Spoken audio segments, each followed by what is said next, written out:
संयमांच जग्यो जहाँ भोग रुचि परिणाम उदय प्रतिज्ञा को भयो प्रतिमा को नाम।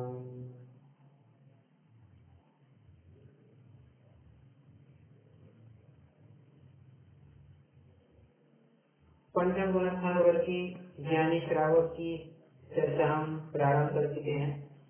देखा जाए तो उसके एक एक गहन विषय में तो हम उतर नहीं पाए हैं, फिलहाल तो भूमिका का ही विषय चल रहा है, परंतु उसमें भी अपन कई सारे बिंदुओं के ऊपर चर्चा कर चुके हैं। सर्वप्रथम तो पंचम गुणस्थानवर्ती जीव की चर्या किस प्रकार होती है, वो भोग और योग का किस प्रकार एक सुमेल पाया जाता है, उसकी बात है। अन्य अन्य प्रथमानियों के उदाहरणों को कदापा देकर के ये बताया, इस बात को सिद्ध करने की कोशिश की थी। तत्पश्चात पंचम गुणस्थानवर्ती जीव एक शरणागति की अपेक्षा मैंने थोड़ी चर्चा की थी। उसके बाद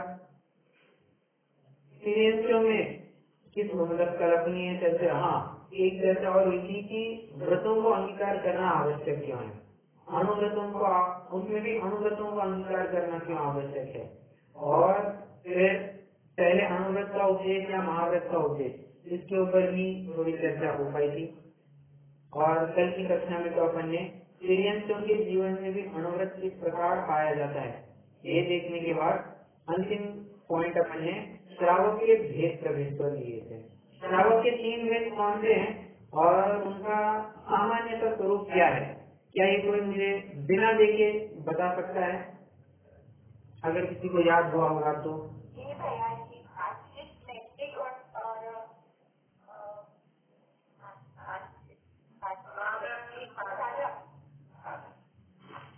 स्वरूप आप एक एक लाइन में बता पाएंगे?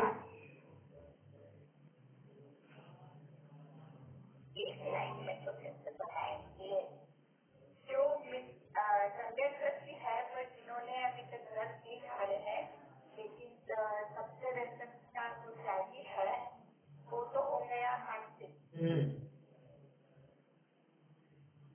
बोलिए ना। हाँ वो नैतिक जो है वो फिर व्रत को धारण करता है, वो निराशा व्रत का धारण करता है, उसकी अधूरा को नहीं लगाते हैं, तो बोलते हैं वो हो गए नैतिक। साधक जो है वो जब मरण का समय आता है तभी जो है वो समाधि पूर्वक त्याग करता है शरीर का, वो हो गए साधक। बराबर, करेक्ट। पाक्षिक माने पक्ष मात्र आया है, व्रतों के प्रति पक्ष आया है, अभी पूर्णतया वो प्रतिज्ञाबद्ध त्यागी नहीं हुआ है। देखिए ये कुछ शब्द है, मुख्य शब्द है। अगर आप मान के चलिए आपको एग्जाम में छोटा सा 3 मार्क का क्वेश्चन पूछ दिया जाए, श्रावक के 3 भेद बताइए, तो पाक्षिक, नैतिक, साधक, ये 3 भेद बताएंगे, उसमें आपको ये मुख्य शब्द आएंगे ना तो आपका काम बन जाएगा। जैसे पक्ष आया है, प्रतिज्ञाबद्ध त्यागी नहीं है, यदा कदाचित अतिचार लग जाते हैं, तो ये शब्द आ जाएंगे ना तो पाक्षिक श्रावक की परिभाषा बन जाएगी। नैतिक श्रावक जो प्रतिज्ञाबद्ध त्यागी है और निरतिचार पालन करता है, ये 2 मुख्य शब्द हो जाएंगे। कीवर्ड की बात कर रहा हूँ। और साधक श्रावक में तो समाधि पूर्वक, संलेखना पूर्वक आयु का त्याग या देह का त्याग, ये मुख्य शब्द हो जाता है। ठीक है। और साधक श्रावक एक चतुर्थ गुणस्थानवर्ती भी हो सकता है, पंचम गुणस्थानवर्ती भी हो सकता है, अरे यहाँ तक कि प्रथम गुणस्थानवर्ती भी हो सकता है। द्रव्य की अपेक्षा विचारा जाए तो वैसा भी हो सकता है, कोई दिक्कत नहीं है। ठीक है। चलिए, कल तक की जितनी चर्चा हुई थी अत्यंत संक्षेप में अपन ने उसका पुनरावलोकन किया। आज थोड़ा सा हटकर के विषय, जिनके ग्रंथ के आधार पे अपनी 11 प्रतिमा की चर्चा विशेष रूप से चलने वाली है, ऐसे पंडित बनारस दास जी का आज अपन थोड़ा सा व्यक्तित्व एवं कर्तृत्व के ऊपर थोड़ी चर्चा करेंगे। उनके जीवन की कुछ घटनाओं के बारे में विचार करेंगे, उनका जीवन कैसा रहा, क्या रहा, इन सब के बारे में चर्चा करेंगे और फिर आज अपन आगे बढ़ेंगे। ठीक है। एक मिनट, हाँ एक मिनट जरा।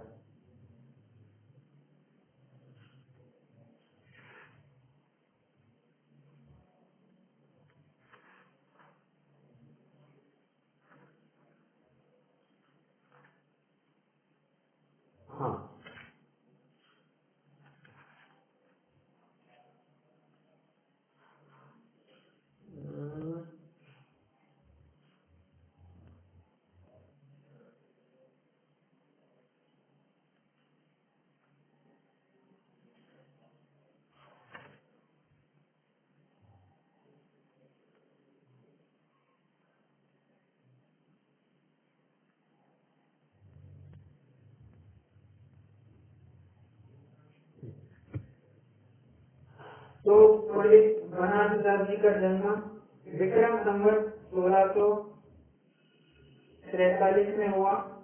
विक्रम संवत में कह रहा हूँ, तो अगर आप ईस्वी सन में निकालना चाहेंगे तो क्या करेंगे बताइए।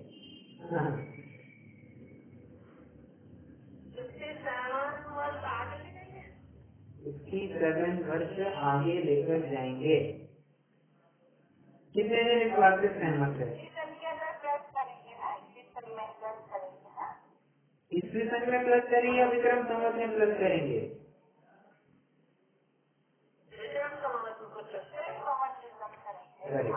57 ऐड करेंगे तो बराबर अपन को ये ईस्वी सन का वर्ष मिल जाएगा। मतलब 1700 ईस्वी सन एडी एनो डोमिनी जिसे कहते हैं अभी के जमाने में, तो तब उनका जन्म हुआ था। और आप मैं अभी देखिए इनके ज्यादा काल के अपेक्षा ज्यादा चर्चा नहीं करूंगा। इनके जीवन की कुछ मुख्य घटनाओं को लेकर के आज इनकी बात करेंगे। आप सभी जानते हैं कि पुराने जमाने में बाल विवाह हुआ करता था और तो ये आम तौर की बात है। ये अपने ग्रंथों में भी ऐसा एकदम कहना चाहिए कि हल्के रूप से एक संकेत मिल जाता है कि हाँ कि पहले के जमाने में बाल विवाह या एक 14-15 साल की उम्र में ही विवाह हुआ करता था लड़का लड़कियों का। उदाहरण सुनना चाहेंगे आप? कहाँ मिलता है? मतलब ऐसा एक हल्का सा संकेत मिल जाता है। एक तो है कितने जनों ने सुशीला उपन्यास नाम का ये कथानक पढ़ा है? उपन्यास है जैसे ये पंडित गोपाल दास, ये पंडित गोपाल दास जी वरैया द्वारा रचित एक उपन्यास है। मस्ट रीड, मतलब हर एक बच्चे ने पढ़ना। मैं कह रहा हूँ बच्चे ने पढ़ना चाहिए। बुजुर्गों की तो बात वैसे ठीक है, परंतु आज के जमाने के बुजुर्ग पढ़े तो ठीक है कोई बात नहीं, परंतु आज के जमाने के हर व्यक्ति को वो किताब या वो उपन्यास पढ़ना बहुत जरूरी है। मतलब एक जो मतलब ऐसा पढ़ने का रसिक होता है जिसको बराबर किताब पढ़ना आती है, उसको कला आती है किताब पढ़ने की, तो वो इतना रम जाएगा वो किताब पढ़ने में, वो बराबर वो कथा किस प्रकार मतलब उस कथा का किस प्रकार प्रवाह हुआ है, कहाँ से बात उठाई गई है, किस प्रकार वो शब्दों का व्यक्तिकरण हुआ है, ये सब आप देखेंगे। और मूल बात जो उनका थीम उसमें था ब्रह्मचर्य के बारे में, तो उसके बारे में भी उन्होंने बखूबी से उसका निरूपण किया है। तो उसमें मुझे तो हालांकि बात ये कहनी है कि उसमें जो मुख्य पात्र है सुशीला, तो सुशीला है एक राजा की बेटी, और राजा की बेटी मतलब ऐसे ही चर्चा होती है कि अपनी सुशीला तो अब 14-15 वर्ष की हो गई है, अब तो उसका विवाह करा देना आवश्यक है। उसकी उम्र की कितनी सहेलियां अभी शादीशुदा होकर के माताएं भी बन गई है और अपनी पुत्री का तो अभी तक विवाह ही नहीं हुआ। ऐसे वो राजा रानी आपस में चर्चा करते हैं। मेरे कहने का निष्कर्ष ये है कि बाल विवाह पहले बहुत हुआ करता था, ये कथानकों से भी अपन समझ सकते हैं। और एक मैं आपको प्राचीन मतलब आर्ष ग्रंथ आचार्यों के ग्रंथ में से एक उदाहरण देना चाहूंगा। एक गाथा है समाचार की है, मैं गाथा तो रिकलेक्ट नहीं कर पा रहा हूँ, परंतु गाथा ऐसे है कि किसी लड़की का अल्प काल में ही या अल्प उम्र में ही शादी हो जाती है। तो अल्प उम्र में तो अवश्य ही उसका सेवन तो नहीं किया जा सकता, लड़की का सेवन भोग नहीं किया जा सकता है, बराबर। तो उतने काल के लिए वो अनुभव भोग्य हो गई। अब जैसे ही वह भोगने योग्य हो जाएगी, मतलब जो आज के जमाने में मैच्योरिटी एज जो क्रॉस कर जाएगी, तो मतलब पुत्र उत्पन्न करने की उसमें यथा योग्य संभावना हो जाएगी, तो फिर उस केस में उस स्त्री को भोगना या नहीं भोगना ये सर्वस्वी उस पुरुष के हाथ में है। सिद्धांत वहां पर ये घटित किया गया है कि कर्म का बंध हुआ है, ये तो बात बिल्कुल सही है, परंतु कुछ एक टाइम पीरियड है जिसके काल में वो उदय में तो आएगा नहीं। इसी को शास्त्रीय शब्दों में आबाधा काल कहते हैं, बराबर, कि एक पर्टिकुलर पॉइंट ऑफ टाइम तक वो उदय में आएगा ही नहीं, सत्ता में ही बना रहेगा। परंतु जब आबाधा काल पूर्ण करके वो उदय में आएगा तो उस उदय का वेदन करना या नहीं करना, उस उदय को भोगना या नहीं भोगना, ये सर्वस्वी जीव के हाथ में है। मुझे कहने की बात की है कि बाल विवाह पहले हुआ करते थे, ये अपन को ग्रंथों में से ही पता चल सकता है, थोड़ा वो पढ़ने की कला होनी चाहिए, ठीक है। क्या है, आइए अपने विषय पर। मैं तो ये कह रहा था कि बनारसी दास जी भी इस विषय के शिकार रहे हैं, उनका भी बाल विवाह हुआ था और बाल विवाह इनफैक्ट उनका 11 वर्ष की उम्र में ही हो चुका था। जब 11 वर्ष की उम्र में आज के जमाने का बच्चा कितना 6वीं 7वीं कक्षा में पाया जाता है, तब तक तो वे अपना संसार बचाने की उधेड़-बुन में लगे हुए थे, मतलब बहुत जल्दी हो गया था उनका। परंतु इत्तेफाक ऐसा रहा, कोइंसिडेंस ऐसा कहिए या फिर उनका नसीब ही ऐसा कहिए कि उनके जितने भी विवाह हुए, उनके कुल 3 विवाह हुए, जानते हैं, बनारसी दास जी के कुल 3 विवाह हुए, उनका एक भी विवाह टिक नहीं पाया। टिक नहीं पाया इन द सेंस, उनकी जितनी भी पत्नियां रही सब की सब उनके आंखों के सामने अपना देह परिवर्तन करके चली गई। 7 पुत्र और 2 पुत्रियां हुई थी, 9 के 9 संतानें उनकी आंखों के सामने चल बसे। आप स्वयं विचार कीजिए, आप स्वयं को बनारसी दास जी के स्थिति में रखिए और फिर विचार कीजिए कि अरे अपने सामने अपने पति या पत्नी का वियोग हो जाता है, अपने सामने किसी भी। Point number 1। पॉइंट नंबर 2, वो तो चले गए बात ठीक, अपनी जो आधारशिला है, अपने बच्चे, वो भी और सभी के सभी बच्चे गुजर जाए तब अपने ऊपर क्या बीतेगी, है कि नहीं? बड़ी दर्दनाक बात है। अरे यहाँ पर अपने बच्चे को थोड़ा सा खरोच भी आ जाए, माँ कितनी सिर मिला जाती है, पिता को कितनी तकलीफ होती है, अरे यार मेरे बच्चे को तो तकलीफ हो गई, कितना दर्द होता है उनको।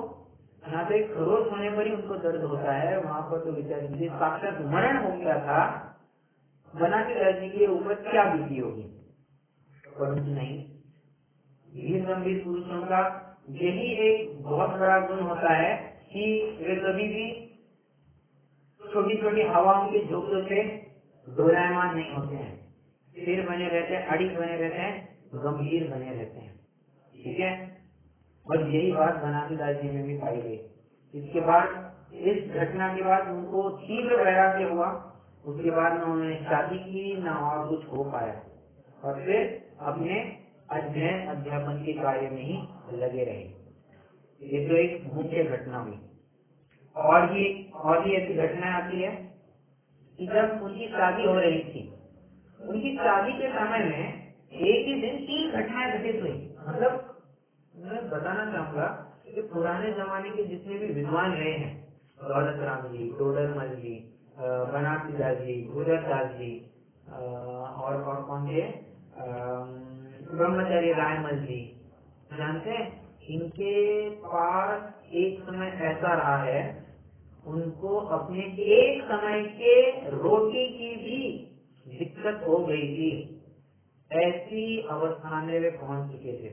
परंतु फिर भी विचारणीय है तो ज्ञान के बल पर उनको ये दुख नहीं लगा और उन्होंने तो इसमें अपने तत्व ज्ञान के आधार से सुख शांति को ही प्रकट किया।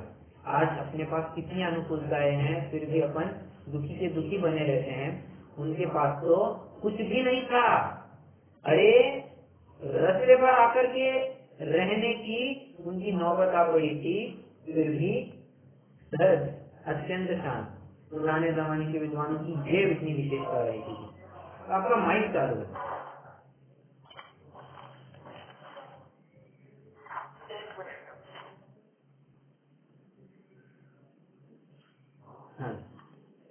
तो हाँ, तो मैं एक घटना ही कह रहा था कि जब उनकी शादी होने वाली थी तो 3 घटनाएं एक साथ घटित हुई। कौन सी? पहले तो शादी हुई, दूसरा उनके नानी का मरण हो गया, और तीसरा उनके घर में एक बहन पैदा, मतलब उनको एक बहन उत्पन्न हुई। तो एक छंद ही लिखते हैं, नानी मरण, सुता जन्म, पुत्र वधु आगमन, तीनों कारज एक दिन, भय एक ही मौन। क्या कहते हैं? फिर से नानी मरण मतलब नानी चलवती, सुता जन्म, सुता मतलब बहन लेना, यहाँ पर उनके घर में सुता आई मतलब एक बहन उत्पन्न हुई। पुत्र वधु आगमन, पुत्र वधु भी आ गई। ये तीनों कारज एक दिन, भय एक ही भौन। तो तीनों काम एक ही दिन हुए, मतलब सूतक भी एक ही टाइम पर लगा, पाठक भी एक ही टाइम पर लगा। विचार नहीं बात है, सूतक और पाठक दोनों एक टाइम पर लगना, ये थोड़ा सा मतलब बहुत ही एक रेयर केस बन गई है। होने को तो कुछ भी हो सकता है, बट हुआ था इनके साथ। दूसरी है मुख्य घटना। तीसरी बात, एक बार ये घटना शायद आपने सुनी होगी। एक बार रात्रि के समय में वे शायद अध्ययन कर रहे थे या फिर अब थोड़ा शयन कर रहे थे, तो उस काल में उनको उनके घर में कोई तो भी घुसा हुआ ऐसा आहट हुई कि कोई तो भी घुसा है अपने घर में, तो ऐसे उनकी आहट लग गई। तो जाकर के देखते हैं तो उनका शक सही निकला, एक चोर उनके घर से सामान चुरा करके ले जाने के लिए आया था। अब हम उस स्थान पर होंगे, मान लीजिए अपने घर में कोई चोर घुसा है, हम क्या करेंगे? बेलन उठाएंगे, कुछ लेंगे, उसके ऊपर पटक देंगे, उसको मारने की कोशिश करेंगे, उसके साथ 2 हाथ करेंगे। बनारसी दादी ने ऐसा कुछ नहीं किया। वे उल्टा वो जो लेकर के जा रहा था उसको उठा करके देने में उसकी मदद कर रहे थे, लो भाई लेके जाओ। वैसे ही मैं दूसरे भाव में कुछ लेकर के जाने वाला हूँ नहीं, एक काम करो ना, तुम अभी लेकर के जाओ, अभी मेरा इनके प्रति का राग टूट जाएगा। ठीक है, सहजता आया तो अपना नहीं, और अपना है तो जाता आता नहीं कभी। ठीक है, ये उनके मन में, उनके दिमाग में क्लियर स्टेटमेंट रहा था। और क्या घटनाएं हैं? अच्छा, बनारसी दास जी का जीवन तो पहले पूर्णतया अंधविश्वासों में गया था, और एक समय तो ऐसा रहा है कि वे तो पूरे श्रृंगार काव्य में ही रमे रहते थे, उसी में आखंड डूबे रहते थे। जानते हैं आप, उन्होंने एक बनारसी विलास नहीं, वो क्या उसका नाम था, नवरस, कुछ तो भी ग्रंथ का नाम था, मैं भूल रहा हूँ। उस ग्रंथ की रचना की जिसमें उन्होंने इतना अश्लील वर्णन किया था, पूरा श्रृंगार रस उन्होंने उसमें भरा हुआ था। और जब थोड़ी सी उनकी मति व्यवस्थित हो गई, जानते हैं, उन्होंने उसी रचना को तोड़ के फाड़ के गोमती नदी में बहा दिया था। वहाँ उनके पास गोमती नदी कोई बहती होगी, वहाँ जाकर के अपनी ही स्वयं की रचना को खराब किया, तोड़ दिया, फाड़ दिया, और जाकर के पानी में डाल दिया अपनी वस्तु को ऐसे। और वो भी, अब स्वयं विचार किए, मतलब ये बातें जो मैं घटना आपको सुनाने जा रहा हूँ या फिर सुना रहा हूँ, इन सभी घटनाओं में आप स्वयं को पंडित जी के स्थान पर प्लेस कीजिए, स्वयं को वहां पर खड़ा कीजिए, और फिर विचार कीजिए कि अपन वहां पर होते तो अपना क्या रिएक्शन होता, और पंडित जी ने क्या किया। इसके ऊपर से अपन एक अनुमान लगा सकते हैं कि अपन को क्या करना चाहिए। What is to be done can be understood by placing yourself in his situation. By stepping into his shoes, you can get a fair idea of what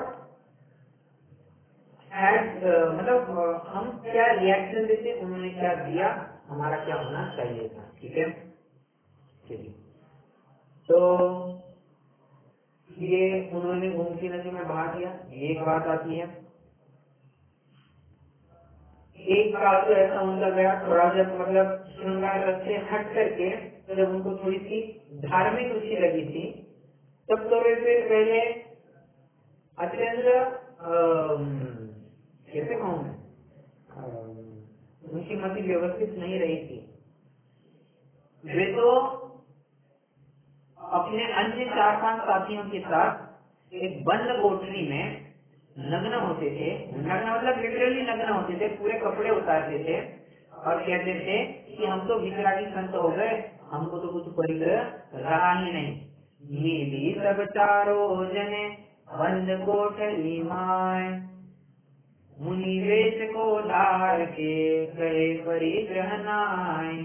ऐसा वचन है कि अपने पास कुछ परिग्रह रहा ही नहीं है, ऐसा वे इंटरप्रिटेशन करते थे। परंतु ये भी मान्यता उनकी ज्यादा काल तक टिकी नहीं, जब उनके हाथ में गुणस्थान लगा। अच्छा, गुणस्थान की किताब या गुणस्थान का प्रकरण पढ़ने से पहले आप सभी जानते हैं, उसी के पहले उन्होंने पूरे के पूरे समझदार नाटक की चर्चा कर दी थी। और हम जानते हैं इस तरह की प्रसिद्धि मिली थी उस ग्रंथ को। होता है ना, एक कोई फिल्म होती है जो दो वो रिलीज होने वाली है, वो जानते थे ही लोगों के प्री बुकिंग चालू हो जाते हैं और रिलीज होने के बाद तो लोग दीवानों की तरह वो फिल्म देखने जाते हैं। बस उसी तरह ये पंडित बनारसी दास जी की किताब रिलीज हुई क्या हुई, पूरे इलाके में जुड़िए और उनके अपने पूरे प्रदेश में जहाँ जहाँ तक ये ग्रंथ पहुंच सकता था, वहाँ पर गली गली के बच्चे बच्चे को मुंह जबानी नाटक समझकार के छंद याद हो गए थे, मुखोद्गत थे उनको। अब आप विचार कीजिए, इतनी प्रसिद्धि मिली थी।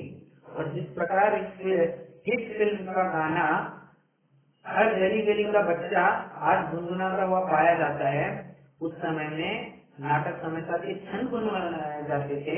ये मतलब कितनी प्रसिद्धि मिल गई थी। परंतु जब उनको गुणस्थान का प्रकरण पढ़ने को मिला, उन्होंने विचार किया, ओहो, मुझे तो इन बातों की खबर ही नहीं थी, मैंने तो ये इतनी सारी रचना कर रखी है, ये तो अब इसका क्या होगा, मुझे अवश्य ही अब इसमें सुधार कर लेना चाहिए।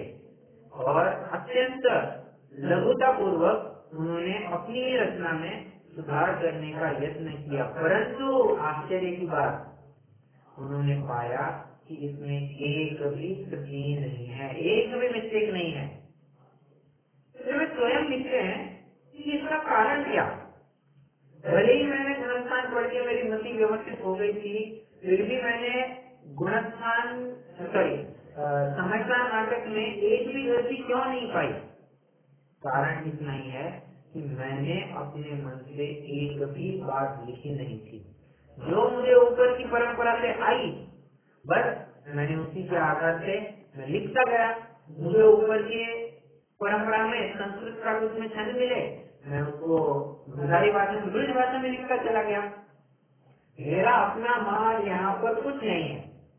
जो मतलब होता है ना, एक एजेंसी बिजनेस होता है कि ये मेरा माल तो कुछ है ही नहीं। मैं तो एक कंपनी जो वो प्रोडक्शन करती है, वो वस्तुएं बनाती है, मैं तो उसका एजेंट मात्र हूँ। वो मेरे को बेचती है, मैं आगे आपको आकर के बेचता हूँ, इसमें मेरा कोई हाथ नहीं है। ऐसी बात उन्होंने अपने एक अर्धकथानक नामक ग्रंथ में लिखा है। ठीक है, और उनके पास आधार क्या था?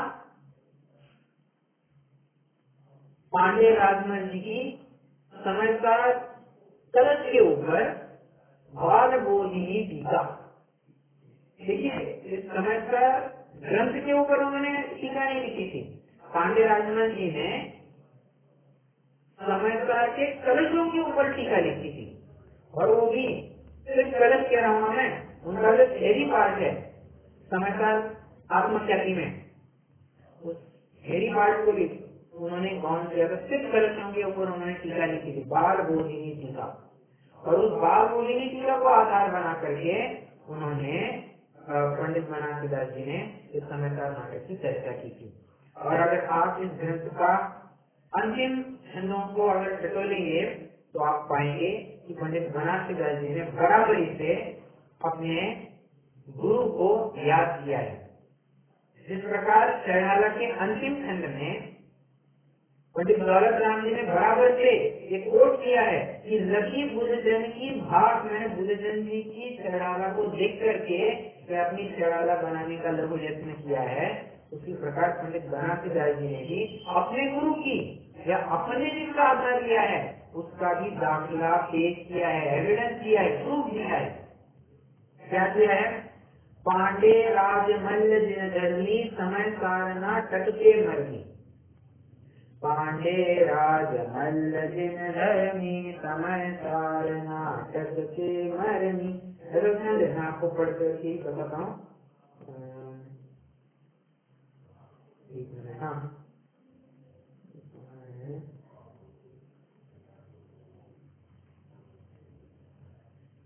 अरे एक मिनट।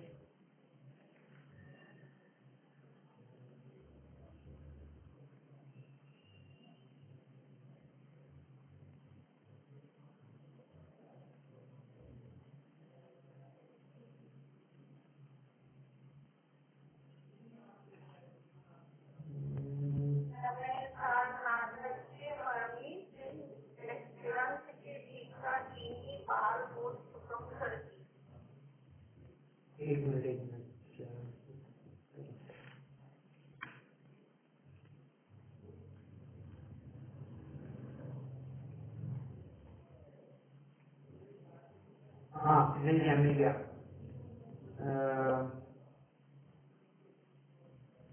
ये पेज नंबर 417 है। अगर आपके पास समाचार नाटक है तो उसमें पेज नंबर 417 है, खंड क्रमांक 24। पांडे राजमल्ल जिन धर्मी समय सारना टटके मरनी। बिन गिरंत की टीका कीनी बाल बोध सुगम कर दीनी। बोध वचन का पहली समय पाए अध्यात्म शैली। प्रगति जगमाही जिनवानी घर घर नाटक कथा बखानी। नाटक कथा बखानी, नाटक के रूप में, इस कथा के रूप में मैंने इस समाचार ग्रंथ को आपके सामने पहुंचाया है। जगत में जिनवानी का प्रचार हुआ और घर घर नाटक की चर्चा होने लगी। नाटक कहकर के यहाँ पर दो अर्थ ले सकते हैं आप। एक तो समाचार नाटक नामक ग्रंथ, और दूसरा आप ये भी ले सकते हैं कि आप कितने जनों ने समाचार आद्योपान पढ़ा नहीं तो स्वाध्याय में आद्योपान सुना है। आद्योपान का मतलब ये तो है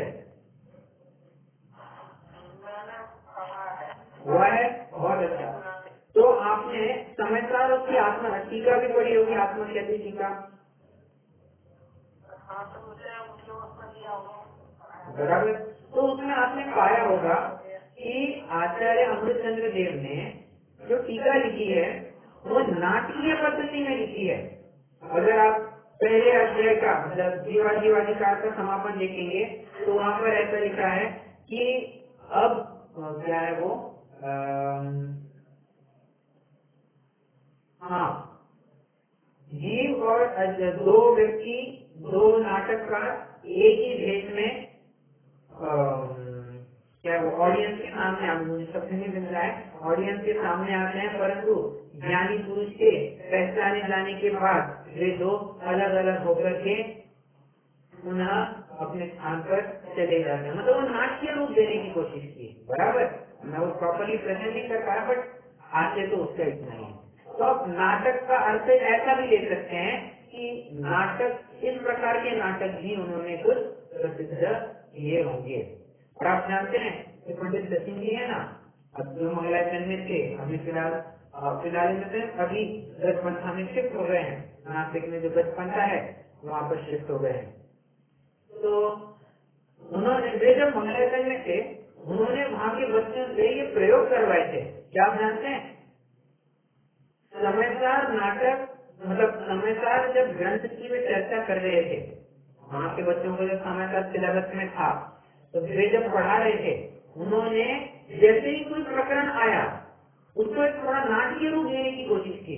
बराबर वे एक स्क्रिप्ट बना करके देते थे कि आप इस प्रकार से नाटक बना सकते हैं, और बच्चे उस प्रकार से परफॉर्म भी कर लेते थे।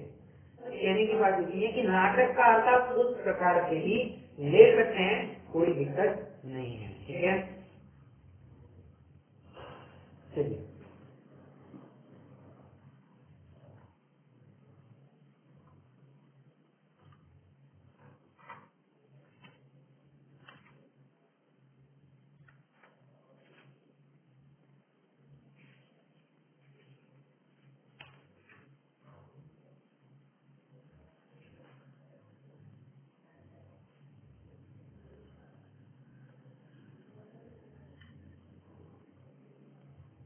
हाँ, एक अंतिम घटना है उनके जीवन की, तो उसको लेकर के अपन एक पॉइंट को किताब अपन चर्चा को विराम देंगे। जब पंडित बनारसी दास जी का अंतिम समय आ चुका था, तो उस काल में वे थोड़े से गंभीर मुद्रा में बने रहते थे, और उसके कारण किसी को थोड़ा प्रश्न उपस्थित हुआ कि क्या बात है, ये पंडित बनारसी दास जी अभी भी इस मोह में अटके पड़े हैं। तो पंडित बनारसी दास जी ने एक छंद ही लिख करके उसको दे दिया। तो वो छंद यहाँ से पढ़ता हूँ। ज्ञान सुत हमारी हरि मोहना, रगजो रूप स्वरूप अनंत सुसोहना, पर जय को अंत करत कर मानना, चले बनारसी दास फेर नहीं आवना। क्या कह रहे हैं? ज्ञान कुत का हाथ मारी हरि मोहना, कुतक का अंगूठा। मैं आपको एक काम करता हूँ, सीधे से वो अर्थ बता देता हूँ कि तुम कह रहे हो कि अभी भी मोह माया में अटके हुए हैं, ऐसी बात नहीं है। बनारसी दास तो अपना अंतरंग में चिंतन कर रहा है, उसने तो कब का इन सब चीजों से राग तोड़ दिया है, और अब तो जा परिचय को अंत सत्य करी मानना, लगी पर्याय का अंत होने वाला है। जब ये मैंने स्वीकार कर लिया है, तो मुझे किस बात की चिंता, किसी बात की चिंता नहीं है। मैं तो अपना ज्ञान में आनंदित हूँ। और चले बनारसी दास फिर नहीं आना। अब तो बनारसी दास यहाँ से चला भी जाएगा, फिर से लौटकर नहीं आएगा। ये उनका अंतिम क्षण रहा था।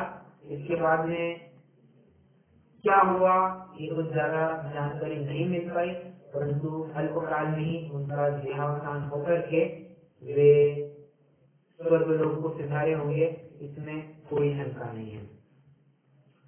पंडित बनारसी दास जी अपने जीवन काल में बहुत उतार चढ़ाव देखे, परंतु उस उतार चढ़ाव में उन्होंने अत्यंत मौलिक कुछ रचनाएं रखी है।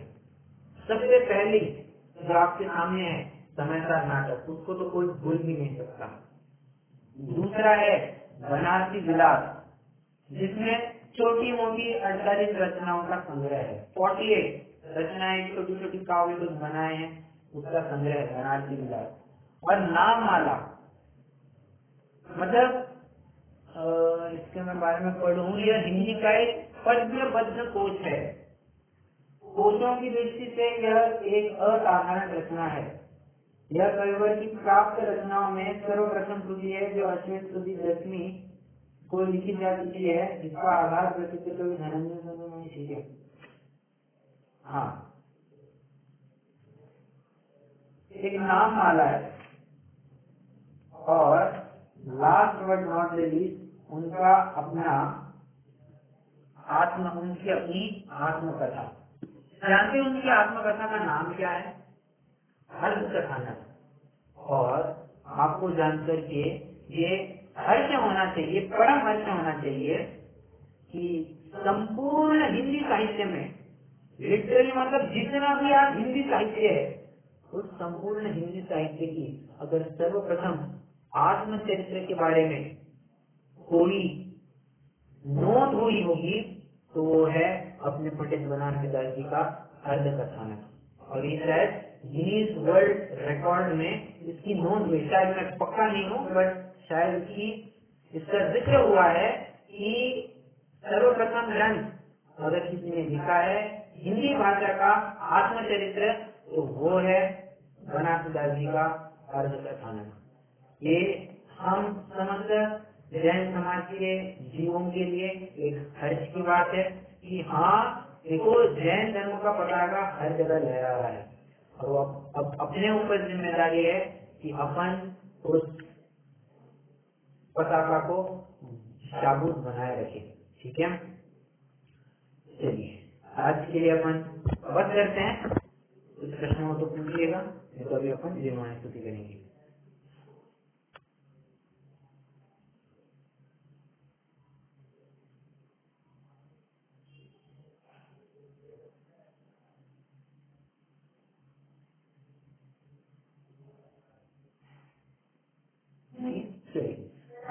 हाँ जी, वो जो आपने भेजे थे ना प्रश्नों से हाँ पहले अध्याय की, हाँ हाँ हाँ वो भगवान का वो दर्शन कुछ समझ नहीं आया उसका। प्रश्न क्या था वो, अब मुझे भी देखना पड़ेगा एक्चुअली। मैं आपको कल बताऊं तो चलेगा? ना बोलिए बोलिए बोलिए। वो सामने दर्शन ज्ञान चारित्र की एकता का नाम मोक्ष मार्ग है। देखिए आप उसमें प्रश्न ढंग से पढ़िए थोड़ा, और मैं जानता हूँ ये प्रश्न मैं भी गलत हो गया था। क्या है ये? हाँ राइट राइट, मार्गाहा लिखा है, प्रश्न में ही मार्गाहा लिखा है। और अगर आप प्रश्न पढ़ेंगे तो इस प्रश्न में लिखे सूत्र का अर्थ बताना है आपको। हाँ राइट राइट, ये कंफ्यूजन मेरे साथ भी हुआ था। और ये प्रश्न मतलब ये टेस्ट मैंने नहीं बनाया, ये मेरे पिताजी ने बनाया। क्या है, हमारा जो यहाँ का स्वाध्याय ग्रुप है अभी फिलहाल 10वां सूत्र की चर्चा पूर्ण हो चुकी है और रिवीजन चल रही है, उनकी 7वें अध्याय की रिवीजन चल रही है। तो अब रिवीजन चल रही है तो उन्होंने कहा चलो टेस्ट भी बना देते हैं। तो उस टेस्ट के अंदर उन्होंने ये प्रश्न डाला था और मैं भी लगा यार ये तो एकता का नाम मोक्ष मार्ग ऐसा होना चाहिए, परंतु नहीं, वो सूत्र आपको देखना है, मार्गाहा ऐसा लिखा है तो उसका अर्थ अलग बन जाएगा। ठीक है,